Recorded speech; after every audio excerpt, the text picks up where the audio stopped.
Let's call this quadratic formula should have factored. I want to solve the quadratic equation 6x squared plus x minus 15 equals 0. So I write down the a, b, and c. A is 6, b is 1, c is minus 15. The sign belongs to that number. Then I write the quadratic formula just for practice. The opposite of b plus or minus b squared minus 4ac divided by 2a. Now I insert the a, b, and c using parentheses to keep the signs attached to the numbers properly. The opposite of 1 plus or minus 1 squared minus 4 times 6 times negative 15 over 2 times 6. I squeeze the negative 15 in there a bit tight. We start to simplify first by simplifying the opposite of b is negative 1 and the 2 times a is 12. Those are the easy parts to simplify.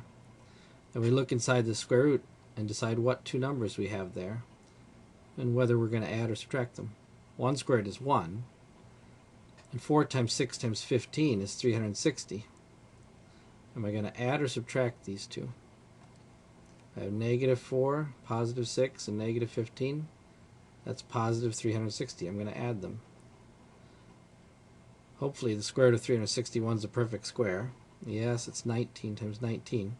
So now I have two answers, and I have the curious property that I'm not using an irreducible radical, and I'm not using complex numbers. So this is a signal. The two answers are 18 over 12 and minus 20 over 12. They simplify to 3/2 and negative 5/3. This is a signal that this quadratic equation could have been solved by factoring.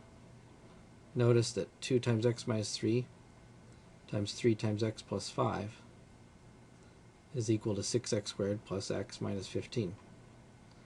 It would have been a lot faster, but it was good practice using the quadratic formula.